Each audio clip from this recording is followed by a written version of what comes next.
Assalamualaikum, this is Imran Rajput. Welcome to the my channel. आज का हमारा टॉपिक है व्हाट इज़ अ कॉन्स्ट्रेंट्स। ठीक है, कॉन्स्ट्रेंट्स बेसिकली लिमिटेशन, अपनी डेटा को लिमिटेड करना। ठीक है, उस पर कोई ना कोई लिमिटेशन या शर्त लगाना। ठीक है, वैसे भी everything in the universe must be identified either bye a name और बाय अ नंबर। ठीक है, दुनिया में हर चीज़ या तो नाम के थ्रू पहचानी जाती है या नंबर के थ्रू पहचानी जाती है। ठीक है, तो ये जो नाम और जो नंबर हैं ये बेसिकली आपको यूनिकली डिफाइंड कर देता है डेटा को। ठीक है, मेरा नाम है इमरान, तो ये मुझे बेसिकली यूनिकली डिफाइन कर रहा है। ठीक है, जहाँ पर मैं जॉब करता हूँ तो मेरा एक एम्प्लॉय आईडी होती है या एम्प्लॉय कोड होता है, तो वो एम्प्लॉय आईडी और कोड मुझे यूनिकली डिफाइंड कर देता है मुझे अपनी कंपनी में।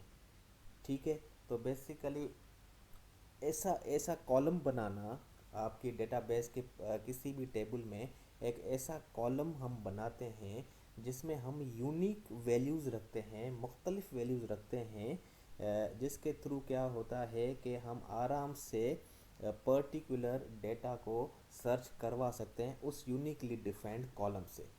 ठीक है, एक मैं आपको एग्जांपल दे देता हूँ ताकि आपको थोड़ा क्लियर हो जाए। देखिए, ये एक कस्टमर्स की टेबल है जिसमें आपके 5 कॉलम्स हैं: customer name, code, address, phone and email. ठीक है, अगर यहाँ पर देखें ये कस्टमर के नाम है। ठीक है, ये देखें कस्टमर मल्टीपल नाम के हो सकते हैं। ठीक है, तो या इस पूरे कॉलम्स में कैसा एक ऐसा कॉलम वो कौन सा है जो यूनिकली डिफाइन है, जिसमें आपकी वैल्यूज़ वो यूनिक हैं। ठीक है, तो ये कोड आपका ऐसा कॉलम है जो यूनिकली यहाँ पर डिफाइंड किया हुआ है। ठीक है, तो ये इसका फ़ायदा ये होगा कि मैं अब इस इमरान की अगर मुझे डेटा निकालनी होगी तो मैं इस कोड से अब इसकी डेटा में सर्च करवा सकता हूँ। ठीक है, अगर ये कोड यूनिकली ये डिफाइंड जो ये आपका कस्टमर कोड कॉलम है अगर नहीं होता तो फिर अगर मुझे इस इमरान की डेटा निकालनी होती तो मेरे लिए थोड़ा प्रॉब्लम हो जाता, क्योंकि यहाँ पर देखें मल्टीपल इमरान है, एक इमरान ये है और दूसरा इमरान ये है। ठीक है, तो जब मैं इमरान को सर्च करूँगा तो मेरे पास ये दोनों वैल्यूज़ या ये दोनों रोज़ आपकी आ जाती। ठीक है, इस तरह के अगर आपके पास 80 इमरान कस्टमर्स हैं तो 80 की 80 आपके पास वो रोज़ आ जाती हैं। फिर आप उस 80 रिकॉर्ड्स में से आप पर्टिकुलर जो आपको इमरान की डेटा चाहिए वो आप सर्च करते हैं, तो वो आपको बहुत टाइम कंज्यूमिंग जॉब है। ठीक है, इसीलिए हम एक ऐसा कॉलम बनाते हैं जो यूनिकली डिफाइन कर देता है पूरी आपकी टेबल की वैल्यूज़ को। तो यहाँ पर देखें, अगर मैं मुझे यहाँ पर किसी भी कस्टमर की रिकॉर्ड रो चाहिए होगी तो मैं इस कस्टमर कोड से अब आराम से सर्च करवा सकता हूँ। ठीक है, तो ये बेसिकली आपका फ़ायदा है डेटा को यूनिकली डिफाइंड करने का। क्लियर?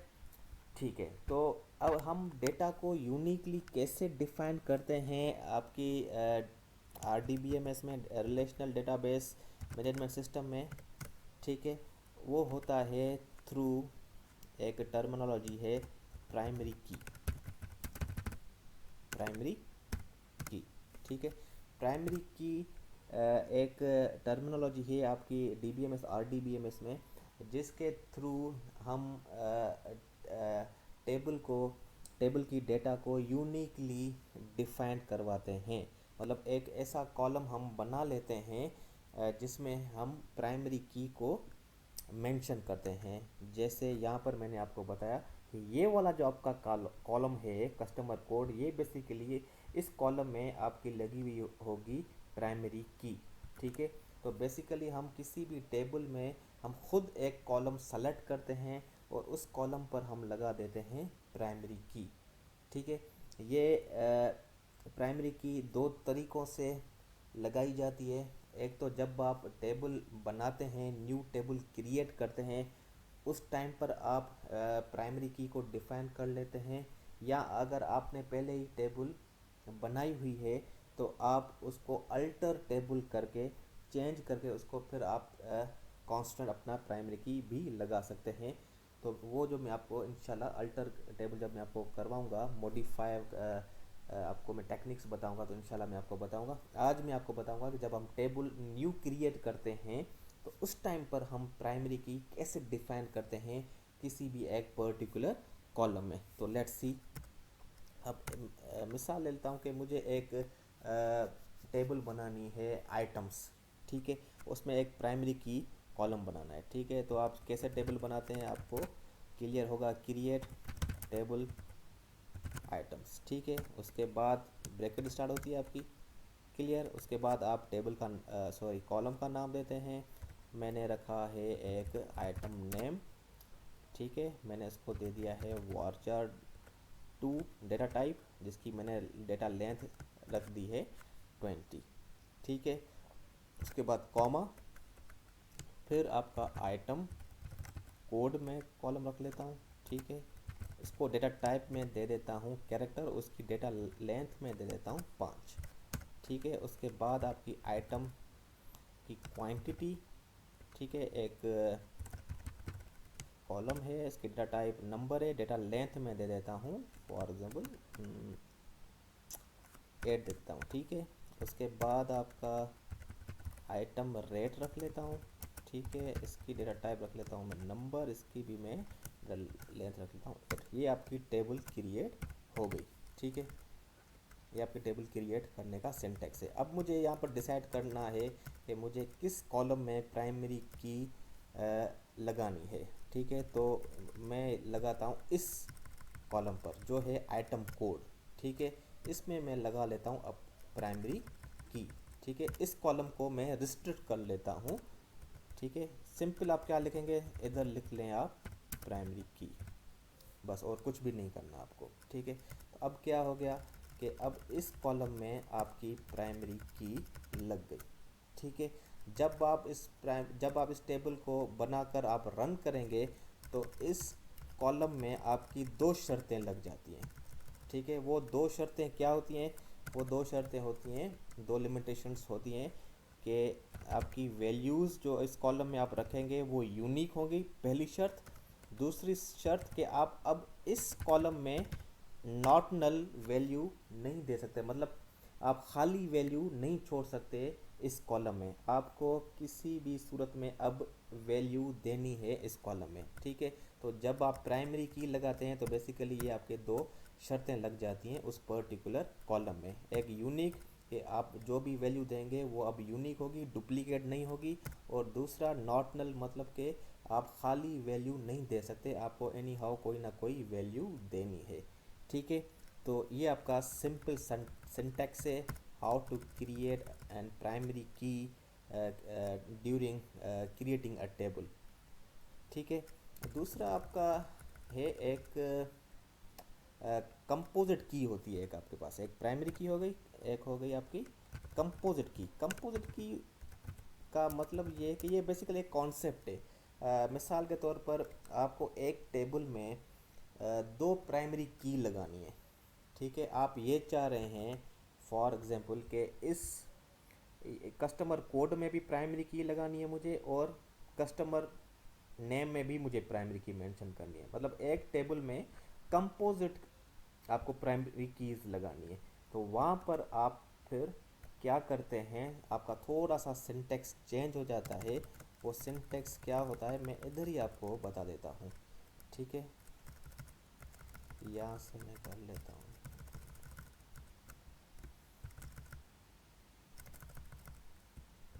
ठीक है, मैंने कॉपी पेस्ट कर लिया, ठीक है। अब मैं यहाँ से हटा दूंगा प्राइमरी की, यहाँ से आप हटा दें प्राइमरी की, ठीक है। सिंपल जैसे जनरली आपका कॉलम बनता है वैसे ही आप यहाँ पर मेंशन कर दें।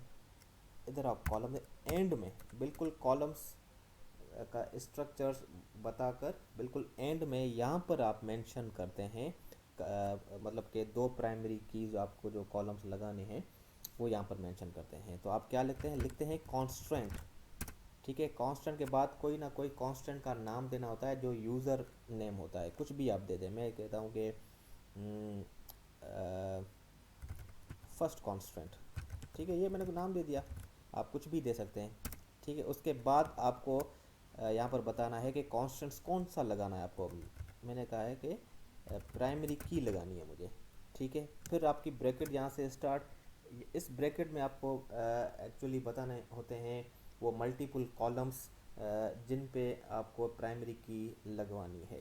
ठीक है, तो पहला कॉलम आपको देना है ये आइटम का नाम, और दूसरा फिर देना है आइटम का कोड, क्योंकि मुझे इन दोनों पर प्राइमरी की लगानी है। ठीक है, तो पहला देंगे आप आइटम नेम और कॉमा देकर फिर आप देंगे आइटम कोड, और यहाँ पर आपकी ब्रैकेट बंद हो गई।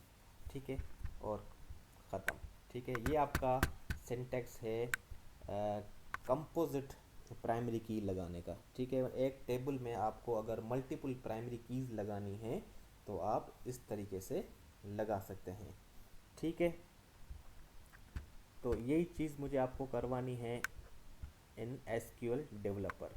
ठीक है, कि एक पर्टिकुलर टेबल में हम प्राइमरी की लिमिटेशन कैसे लगाएंगे। ठीक है, तो switch to SQL developer, SQL developer पर चलते हैं। ये आपकी एसक्यूएल डेवलपर आ गई। ठीक है, मैं कनेक्ट हो जाता हूँ एचआर स्कीमा से। ठीक है, मुझसे पासवर्ड मांग रहा है, यूज़र नेम एचआर मेंशन हुआ है, पासवर्ड इज़ एचआर। ओके, तो it's loading all tables from HR schema, so it takes some time। ये लोड आपकी टेबल्स हो रही हैं। ठीक है, तो इस स्कीमा में हम एक आइटम्स नाम की टेबल बना लेंगे जिस पे हम फिर प्रैक्टिस करेंगे। ठीक है, ये आपकी टेबल्स लोड हो गई। ठीक है, अब मैं क्या करता हूँ कि वही काम करता हूँ कि जल्दी से एक टेबल बना लेता हूँ जिसमें मैं कॉन्स्टेंट लगाऊंगा प्राइमरी की, क्रिएट टेबल। ठीक है, आइटम्स तो आप चेक कर लें कि पहले आइटम्स टेबल यहाँ पर मेंशन है तो नहीं, ताकि फिर डुप्लीकेट टेबल बनेगी तो फिर एरर देगा, नहीं है। ठीक है, क्रिएट टेबल आइटम्स आपकी यहाँ से ब्रैकेट स्टार, उसके बाद आइटम नेम। ठीक है, वारचार जो मैंने आपको सिंटेक्स वहाँ पर नोटपैड में बताया था वही एग्जैक्टली यहाँ पर मैं सेम ही लिख रहा हूँ। ठीक है, वारचार 2 और मैंने नेम दे दिया इसकी डेटा लेंथ 20। ठीक है, उसके बाद कॉमा, फिर आपका हो गया आइटम कोड, ये मैंने दे दिया कैरेक्टर टाइप का 5 दे दिया। ठीक है, उसके बाद आइटम की आपकी हो गई क्वांटिटी। ठीक है, और ये भी मैंने दे दिया नंबर 5 कर दें, और आइटम की हो गई क्वांटिटी हो गई, रेट हो गया। ठीक है, ये आपका नंबर 5। ठीक है, देखें अब ये लास्ट कॉलम है तो यहाँ पर आपको कॉमा नहीं देनी। ठीक है, सेमी कॉलन। अब मुझे प्राइमरी की लगानी है तो मैं डिसाइड करूँगा किस कॉलम पर मुझे प्राइमरी की लगानी है, आइटम कोड पर लगानी है। ओके, तो जस्ट यहाँ पर आप मेंशन कर दें प्राइमरी की, बस एंड नथिंग। ठीक है, तो अब मैंने इस कॉलम को रिस्ट्रिक्ट कर दिया दो चीज़ों के लिए। एक चीज़ तो आप यहाँ अब आप इस कॉलम में डुप्लीकेट वैल्यूज़ नहीं डाल सकते। दूसरी लिमिटेशन के इस कॉलम में आप नल वैल्यू भी नहीं छोड़ सकते, मतलब आपको किसी भी हालत में वैल्यू देनी है। ठीक है, किसी भी कंडीशन में आपको वैल्यू देनी है, आपको कॉलम एम्प्टी नल नहीं छोड़ना। ठीक है, तो ये दो लिमिटेशंस लग गई आपकी इस कॉलम में। ठीक है, तो मैं रन करके देखता हूँ कि आपकी टेबल क्रिएट होती है विथ प्राइमरी की और नॉट। ठीक है, table items created. Okay, now मैं कैसे चेक करूँगा कि मेरी इस टेबल में प्राइमरी की क्रिएट हुई है कि नहीं हुई। ठीक है, तो यहाँ से पहले तो आप रिफ़्रेश कर दें आप यहाँ से रिफ़्रेश कर दें ताकि इधर आप ये आइटम्स टेबल आ गई। ठीक है, तो आप सिंपल या क्या करें, अपने टेबल को डिस्क्राइब कर दें।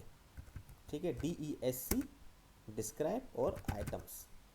ठीक है, और रन करें तो ये आपको बेसिकली सारा स्ट्रक्चर आपके टेबल का दिखा देगा विथ प्राइमरी की। ये देखें, ये दिखा रहा है इधर नॉट नल। ठीक है, तो ये बेसिकली यहाँ पर शो कर रहा है कि इस कॉलम पे आपकी प्राइमरी की लगी हुई है। क्लियर, तो ये नॉट नल यहाँ पर शो कर रहा है। हो गया क्लियर। ओके, तो लेट्स चेक। मैं जल्दी से दो तीन रिकॉर्ड आपको इंसर्ट करके दिखाता हूँ ताकि आपको क्लियर हो जाए कि जब मैं डुप्लीकेट वैल्यू दूंगा तो किस टाइप का आपका एरर मेंशन होगा। क्लियर। तो मैं जल्दी से कर लेता हूँ इंसर्ट इनटू आइटम्स। ठीक है, इंसर्ट इनटू आइटम्स वैल्यूज़। पहली वैल्यू मैं देता हूँ आपका है, देखिए यहाँ से डिस्क्राइब करने का नीचे फ़ायदा भी यही होता है कि आपके पास सारे कॉलम्स इधर मेंशन हो जाते हैं, आप आराम से देखकर वैल्यूज़ इंसर्ट करते जाते हैं। पहला फॉर एग्जाम्पल सॉरी पहला आपका आइटम है टी फॉर एग्जाम्पल। ठीक है, तो ये देखिए मैं सिंगल कोटेशन में दिया है क्योंकि वारचार डेटा टाइप है। उसके बाद आइटम कोड है या कैरेक्टर है, तो मैंने TE01 इसका कोड दे दिया है। उसके बाद आइटम क्वांटिटी, मतलब कितनी क्वांटिटी में ये प्रोडक्ट या आइटम कितनी क्वांटिटी पे ख़रीदा हुआ है, तो मैंने कर दिया है 5। ठीक है, इसका रेट क्या है, इसका रेट है 30। ठीक है, तो ये आपका रन हो गया। सो मैं रन कर देता हूँ। ठीक है, 1 रो इंसर्टेड। क्लियर। तो अगर मैं दूसरी जल्दी से, ये देखें मैंने शुगर, ठीक है, और शुगर का कोड है this and quantity 6, rate is 60। ठीक है, रन कर देता हूँ। 1 रो इंसर्टेड, 2 वैल्यूज़ आपकी इंसर्ट हो गए। तो अगर मैं चेक करूँ टेबल को, तो आप लिखें select all records from, table का नाम आइटम्स। ठीक है, डेटा सर्च करवा लिया। तो लेट्स सी आपके 2 रोज़ आ रहे हैं कि नहीं है। देखें 2 रोज़ आपकी आ गई जो मैंने अभी डलवाई हैं। ठीक है, तो अब मैं क्या करता हूँ, अब मैं डुप्लीकेट आइटम कोड यहाँ पर देकर देखता हूँ कि क्या एरर आता है, कि एक्सेप्ट करता है कि नहीं करता। प्राइमरी की लगी हुई है तो एक्सेप्ट नहीं करना चाहिए इसे। तो मैं क्या करता हूँ, जल्दी से तीसरी इंसर्ट की लगाता हूँ, आइटम्स वैल्यूज़। ठीक है, फॉर एग्जाम्पल साल्ट। ओके, और मैं अब यहाँ पर सेम देखें, सेम शुगर वाला ये आइटम कोड यहाँ पर मैंने दे दिया है। ठीक है, और इसकी क्वांटिटी है 6, इसका रेट है फॉर एग्जांपल 20। ठीक है, तो अब मैं जब इसको रन करूँगा तो लेट्स सी कि एरर डुप्लीकेट का देता है कि नहीं देता। ये देखें क्या कह रहा है, यूनिक कॉन्स्टेंट्स वायलेटेड। ठीक है, आप वायलेट करते हैं कर रहे हैं यूनिक कांस्टेंट को। ठीक है, इसका मतलब ये है कि आप यूनिक वैल्यू नहीं दे रहे। ठीक है, तो बेसिकली आपका ये वाला एरर इधर आ जाएगा जब आप डुप्लीकेट वैल्यू देंगे। तो मैंने इसको थोड़ा सा चेंज कर दिया या SA कर दिया। तो अब मैं रन करूँगा इस क्यूरी को, तो लेट्स सी कि अब आपकी रो क्रिएट हो रही है कि नहीं हो रही। देखें अब आपकी रो इंसर्ट हो गई। ठीक है, तो अब जब आप इसको अपनी टेबल को रन करेंगे तो आपके पास 3 रोज़ अवेलेबल होंगी। आगे क्लियर हो गया। ठीक है, इसी तरह आप कंपोजिट की लगाकर देखिएगा। ठीक है, कंपोजिट की का मैंने आपको यहाँ पर मैंने पूरा सिंटैक्स आपको बता दिया है। ये सिंटैक्स है कंपोजिट की लगाने का। ठीक है, सिर्फ डिफरेंस ये है कि यहाँ पर आपको प्राइमरी की मेंशन नहीं करना, कांस्टेंट मेंशन नहीं करना। यहाँ पर आपको इस तरीके से लिखकर आपको प्राइमरी की लगानी है 2 कॉलम्स पर। ठीक है, और हम इस प्रोसेस को कहते हैं कंपोजिट की लगाना। ठीक है, क्लियर। कंपोजिट की का मतलब के multiple primary keys in a single table. Clear हो गया। ठीक है, तो बेसिकली आपका आज का सेशन यही था। ठीक है, तो आप इस पे बैठ के आराम से प्रैक्टिस करें, अपनी डमी टेबल्स बनाएं, उस पर आप प्राइमरी की लगा कर प्रैक्टिस करें। ठीक है, और कंपोजिट की लगा कर भी देखें, क्योंकि आगे जाके जब हम मल्टीपल टेबल्स पे काम करेंगे, मल्टीपल टेबल्स बनाकर और फिर मल्टीपल टेबल में से डेटा को हम फैच करेंगे, तो वहाँ पर प्राइमरी की का बहुत इम्पोर्टेंट काम है। ठीक है, तो आप जितना हो सके इसको अपने प्रैक्टिस में ये चीज़ लगाएं और अच्छी तरह इसको प्रैक्टिस करें। इंशाल्लाह नेक्स्ट सेशन में मैं आपको कुछ और कॉन्स्टेंट्स बताऊंगा तीन चार जो मोस्ट इम्पॉर्टेंट कॉन्स्टेंट्स हैं। ठीक है, सो थैंक यू जी, अल्लाह हाफिज़।